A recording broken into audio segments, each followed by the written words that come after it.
So this is, how do you pronounce your name? It's Noy? Noy. Noy. Nice to meet you. Thank you very much for being here again. Thank you. Ayan o. Pwede nyo ba iwan yung mga luggage nyo dyan kung sakali may gala kayo dito sa Bangkok. Kasi yung check-in time is 2 PM pa, hindi pwede mag-early check-in. Hello, from the Philippines. I'm also from the Philippines. Ayan no, may fountain sila. Tapos pwede kayong photo ops dito. Siguro kulang na lang sa kanila yung may light dyan no, para mas glowy and mas okay for photo op. Tapos guys, ito meron silang smoking area which is good for the smokers. Okay, so you need to go there guys if gusto nyo mag smoke. Ayan no, napakalinis ng kanilang CR guys. Solid na solid, kumikinang yung mga bagay-bagay no? Ang ganda pa ng choice of ilaw nila kasi which is yellow, so it looks luxurious talaga. Tapos guys, ito yung kanilang room na mismo. And yung curtains, yung table doon, and yung chair. Tapos ito yung mga beds, twin beds.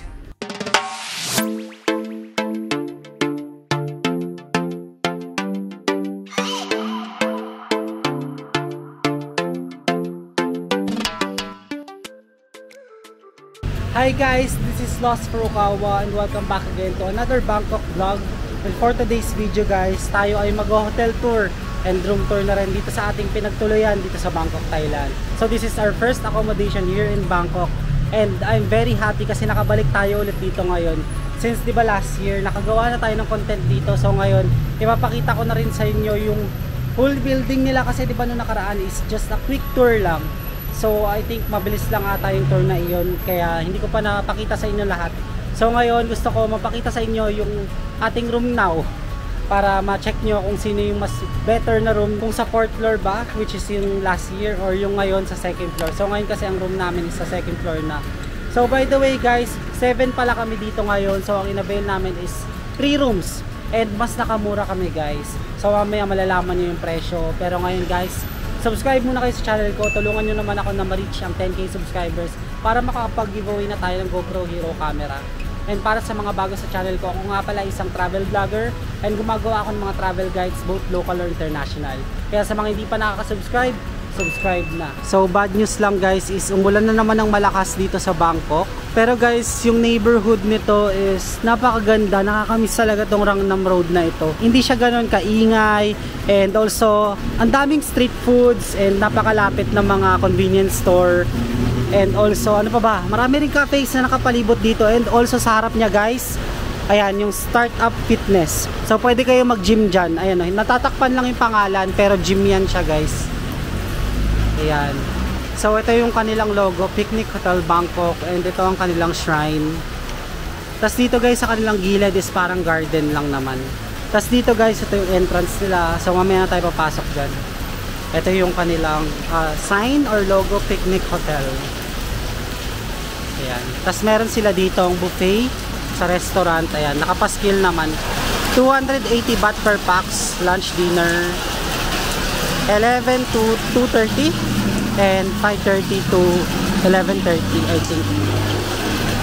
Ay hindi, 9:30 lang pala siya guys, 21:30 pala, hindi ko masyadong mabasa eh. Grabe, sobrang lakas ngayon.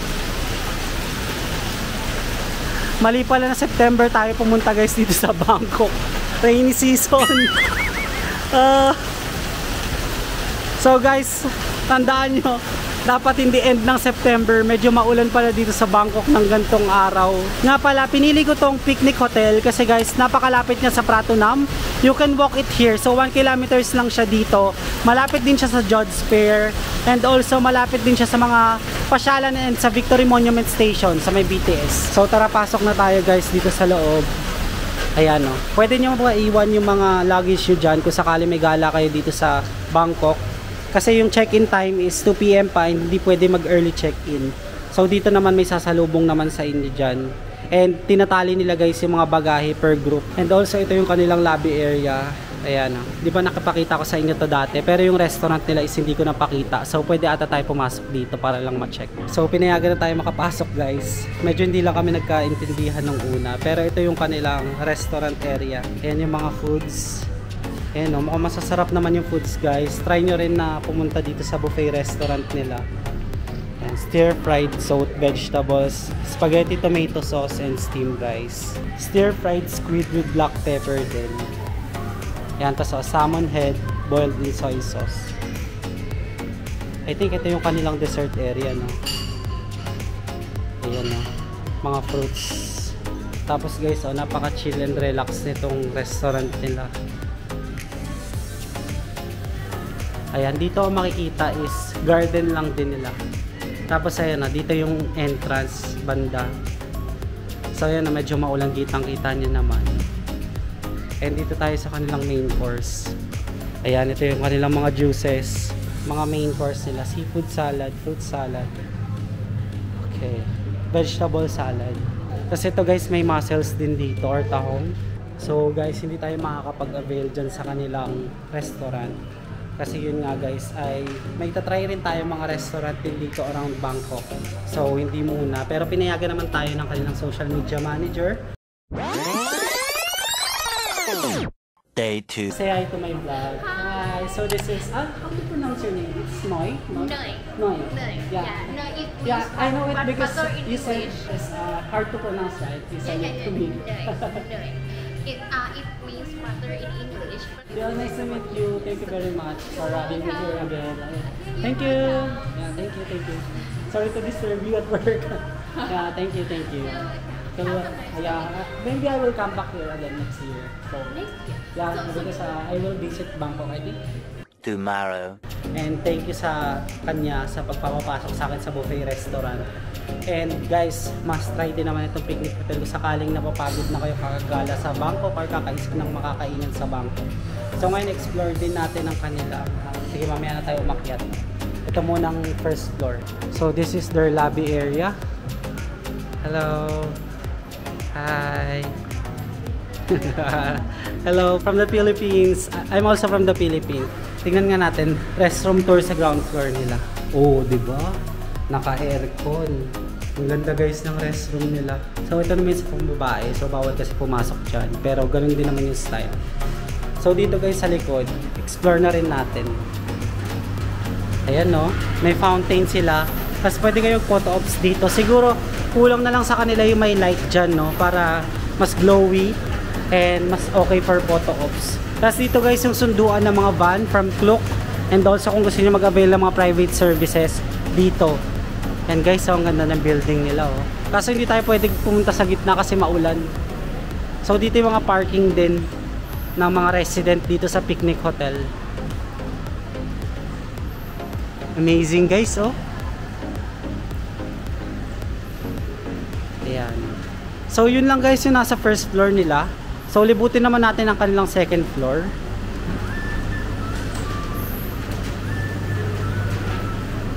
Hello. So akyat na lang tayo ng hagdan guys kasi second floor lang naman. Isa-isay natin yung bawat floors. So ito ang kanilang executive office. So bawal pumasok dyan, for staff only lang yan. And also ito yung kanilang waiting area for the visitors. So ayan, Green Space Developers Co. Ltd. Yan, dyan ata nagbi-meeting yung mga tao. Tapos guys, ito, meron silang smoking area, which is good for the smokers. Okay. So you need to go there guys if gusto niyo mag-smoke. And guys, sayang natatakpan na tayo ng building na yun. Dati ang ganda ng view dyan guys. Sayang naman. So hindi rin tayo makalabas kasi basa yung paligid guys. Oh. So nakarating na tayo sa dulong mga kwarto. Puro mga kwarto lang pala siya guys. And also fire exit din. Ayan. So din naman tayo sa kabilang side. Dun sa side ng mga kwarto namin. Pero mamaya na tayo mag room tour guys kasi ililibot muna kayo dito sa Picnic Hotel. So by the way guys, may wifi na rin pala yung kanilang mga rooms. So you need to scan the QR code lang to check the information. So medyo madilim lang guys, pero dito yung mga room namin. So mamaya itutour ko kayo dyan, pero akyat muna tayo sa third floor nila. So ito yung kanilang elevator. Oh. Akyat na lang tayo dito guys para may liwanag. Kayang-kaya naman. 5 floors lang to. So ito yung park. Ganda no? Sayang no, hindi natin nakuha park view. So I think dito sa third floor mga kwarto-kwarto din. Ayan o, mga kwarto-kwarto din siya guys. So hindi na natin lilibutin yan, yung mga kwarto-kwarto na yan. Same lang din naman sila ng design sa second floor. So dito for sure madilim. Ayan. So dito sila naglilinis. Ayan sila ate. Lagi tayong may daily maintenance dito. So may mga tagalinis ng rooms, which is good. Lagi nila pinapalitan yung mga towels, yung mga ano pa ba, toothbrush, and yung mga toiletries, ano pa, mga bed sheets. Ayan. So dito sa 4th floor, same, mga kwarto din, diba, same designs din. Pero dito tayo dati sa 403. This is our room. So hindi natin pupuntahan yung room natin, nakita nyo na sa first vlog ko. Ang lakas ng ulan guys. Oh, kitang kita sa video oh. Grabe. Kawawa naman yung mga kasama kong nasa labas ngayon. It's a rainy afternoon here in Bangkok, Thailand. Ayan, ito waiting area ng 5th floor nila. Tapos syempre mga kwarto. Ayan, mga kwarto ulit, waiting area ulit. Tapos ito yung kanilang function room, tsaka mga CRs yan. Yan ang kanilang function room. Sarado kasi. Okay, this is their elevator. Ayan o. Yan ang sinasabi ko. Meron silang 10% promo. Yan o, 252 baht. Sa sarap ng mga foods nila, diba? Nakita nyo naman sa buffet kanina. And our haggard look. With this Thai outfit. Hindi, joke lang. Ayan. No smoking. Okay, I think tapos na si ate.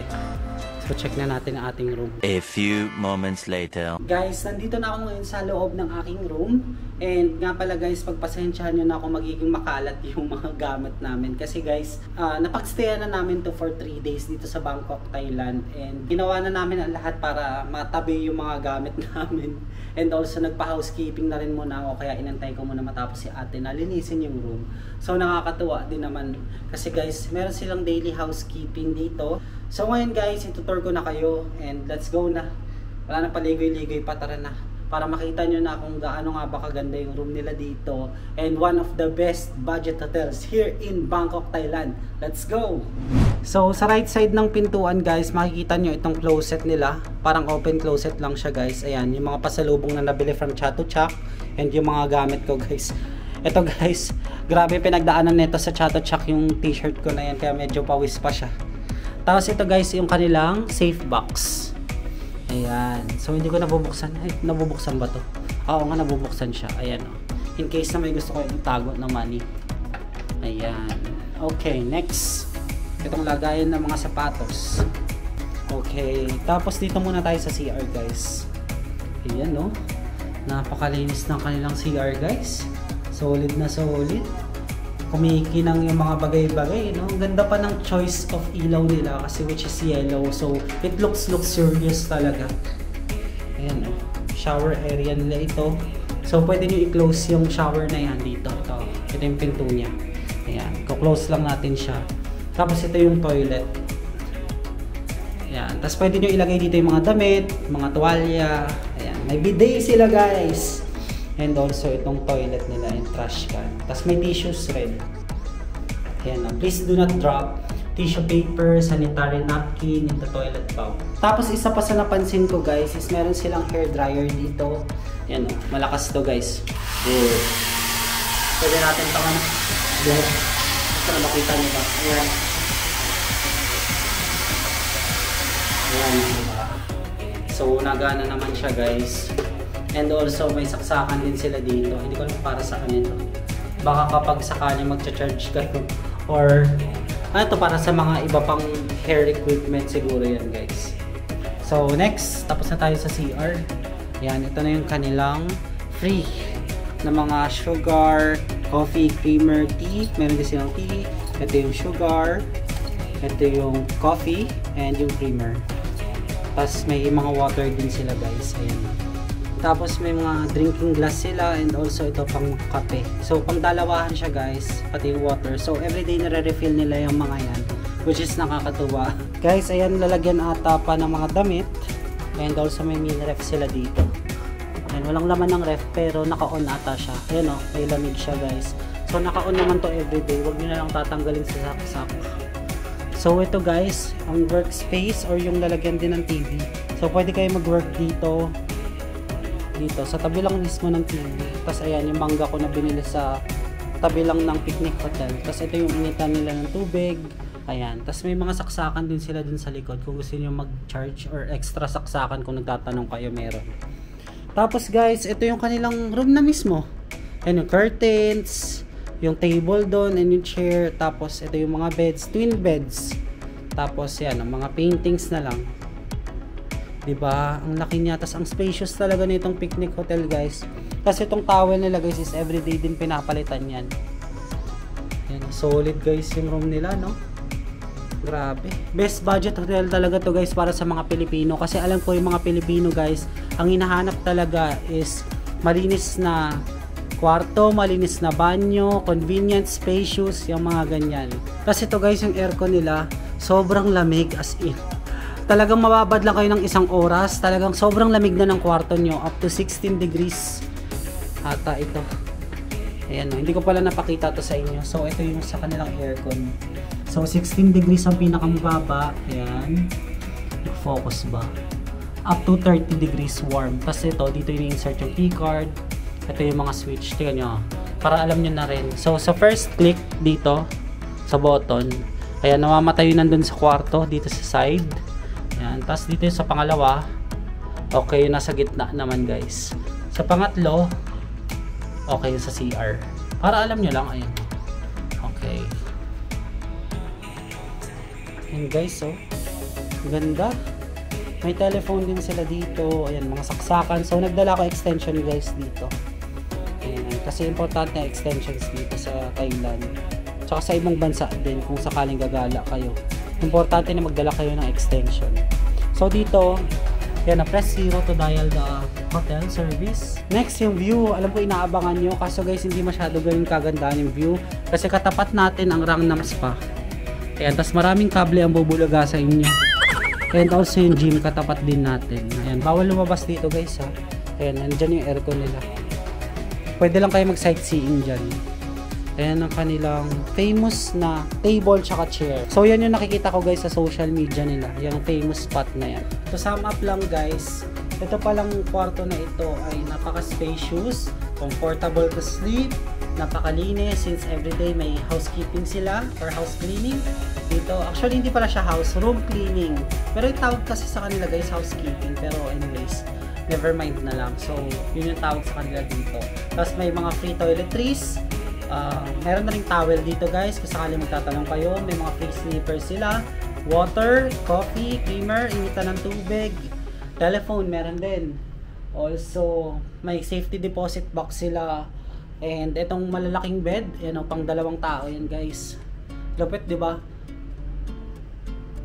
So alam ko guys, inaantay nyo na to. Kung magkano ko nga ba na-book itong room na ito. So itong twin bed na ito ay na-book ko sa halagang 3,000. I think 3,000. Teka, kunin lang natin yung phone natin. Nakalimutan ko guys. Tingnan natin sa ating guide. So na-book ko siya sa halagang 3,134.71. Kung i-divide natin by 3 nights, so 4 days 3 nights kasi kami dito magsistay ng mga college friends ko, 1,044.90 per night. Ayan guys, mas maganda pala na mas marami kayo kasi mas makaka-discount kayo, di ba? Di ba nung binook natin last year na mag-isa lang ako, 1,300 per night siya, pero ngayon dahil marami kami, 1,044 lang yung binayaran ko. So ito guys talaga yung isa sa mga tinitingala ng mga Pinoy na mapuntahan guys. So napakaraming Filipinos na nandito rin sa Picnic Hotel. And also guys, isa tayo sa top 3 na nationalities na nagsistay dito sa Picnic Hotel Bangkok. So pinento kasi sa akin yan ng SOCMED manager natin. Pero anyways guys, actually yun lang. So sana ay nag-enjoy kayo sa hotel and room tour na ito. So ang next agenda natin guys is pupunta tayo sa isang shopping mall ulit dito sa Bangkok. Then mamaya tayo ay pupunta na sa Chao Phraya River Dinner Cruise. So first time ko matatry ang Chao Phraya and isa siya sa famous tourist destination dito sa Bangkok, Thailand. So I'm very excited na matry yung dinner cruise na iyon. And sana guys, ayun nga, wag maulan. So sana umulan na ngayon. Ibusan nila ngayon lahat para mamaya wala nang ulan mamayang gabi. So yun lang guys, if you guys like this video, don't forget to follow me on my Facebook page and Instagram at Lost Furukawa. And if you want to do business or sponsorship with me, you can email me at lostfurukawa19@gmail.com. And guys, don't forget to hit like, subscribe, and notification bell para updated kayo sa mga bagong uploads ko. That's it guys, I really appreciate you being here. Let's start another Bangkok vlog again in the next one. Bye!